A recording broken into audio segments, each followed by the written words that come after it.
Hello, this is a preview video for a series of videos I'm planning on producing on better pen making. I'm making this video right before the 2019 Midwest Pen Turners Gathering in Schaumburg later this week. In this series, I'm planning on using my 25 years of experience to provide tips and tricks on better pen making. Each video will break down a very specific topic and, as the title implies, will last only about 10 minutes in time. Some videos will be hands-on, some will be just discussions on topics, and some will clearly be both. I plan to look at all aspects of pen making, from blank and kit selection to drilling to the wonderful world of turning tools and when to use what. We'll actually talk about the actual turning. We'll talk about finishing woods and acrylics. They are different. We'll talk about assembly, and we'll even go through some of the marketing and sales that you'll need. Remember, each video is only about 10 minutes long, so let's get started. One of the biggest challenges I see with pen makers is when they struggle from the transition of going from making wood pens to turning acrylics. The biggest issue after the actual turning part of it is actually doing the prep. I'll cover the turning part in a later video, but let's take a look at the prep work. I can't tell you how many guys that I've seen show me a pen that they've done in acrylic, and you can see the brass tube glaring right through the pen. My favorite is when the maker looks at me and says, "Yeah, that's the look I was going for. That's really what I wanted." Really, I'm not really buying it. The key is in the preparation, and it's not that complicated. It simply comes down to understanding drilling, blank preparation, light, and style. So let's take a look at each one of them individually. When it comes to drilling, what I like to do is find where the tube is going to go on the pen, blank. I'm going to go as close to the center as I possibly can. So I'm going to mark that out. You can see where I put my center line. And then what I'm going to do is, after I've made my cut here, I'm going to drill this blank this way. I'm going to drill this blank that way. But the most important part is that I'm not going to drill all the way through the blank.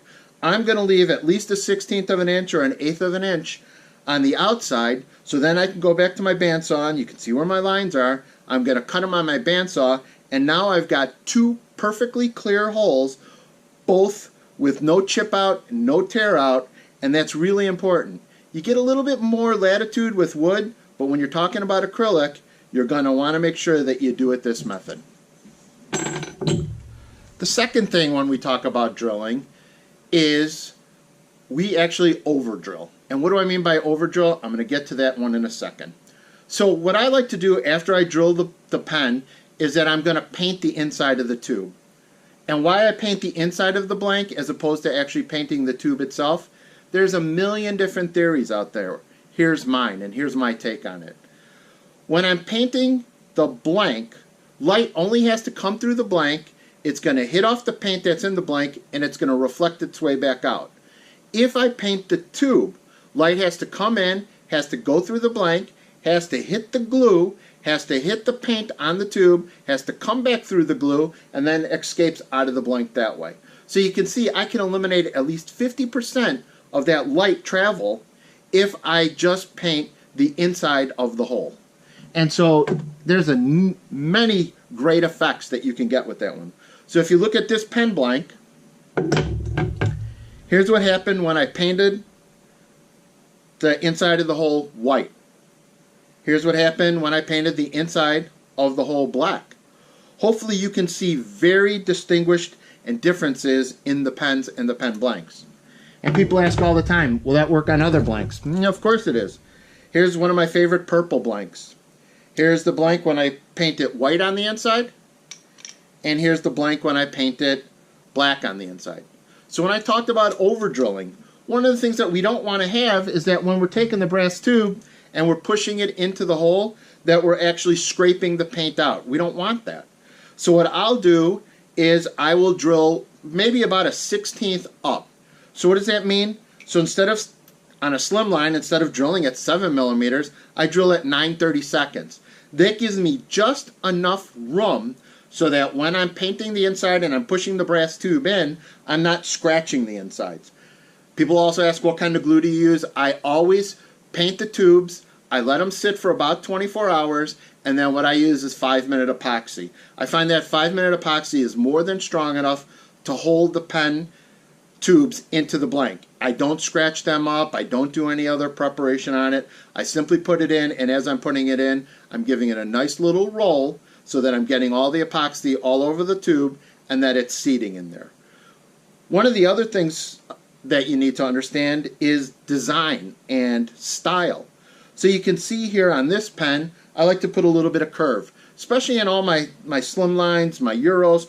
I'm going to put in a little bit of style into my pen.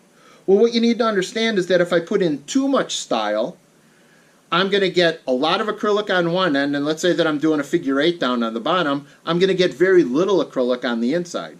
Well, based on the light theory that we talked about, you can see that light will have a harder time reflecting against the thick and an easier time to get in and out of the thin part if I was to have done that thin on the inside. So what's going to happen is I'm going to get a nice coloring on either side, and then where it's really, really thin, it's going to go to white. And so that's also a very common thing that I see with young pen makers, is that when you do the styling on a pen blank, you're going to see that the tube will reflect at different colors. So while I do incorporate style into my pens, and especially into my acrylics, you'll see that I do it subtly so that I have a relatively same amount of acrylic going all the way through. So with all those concepts in mind, I'm asking you to take the challenge. Turn your first acrylic or your next acrylic pen. Remember, when you drill it out, we're going to drill it out so that we keep the hole and we don't actually go through the blank. Remember, we're also going to over drill. It's not all that important on the 10.5 and the 12.5 millimeter pen kits. There's a lot more play in there, so I really don't worry about it. But when I'm talking about 7 millimeter or the 27/64 on a Sierra, I will clearly drill it up about a 1/16 of an inch so I can paint. Experiment with your colors. You've seen that I've done white and I've done black. Experiment. Try different colors. On the purple blank, I've painted it purple on the inside, and you'll see that I get a significantly different coloring and different effect as to what comes out. And then, as I said, finally, make sure that you understand light and the effect that it has on your style. So my time is up. Hopefully you've enjoyed this video enough to give me a like on the video, and hopefully you subscribe to this series. If there's a topic that you would like me to discuss, please put it in the comments. I will review the comments, and I promise you that I will go through there and do the topics. And finally, thanks for watching, and remember, turning should be fun. Thank you very much.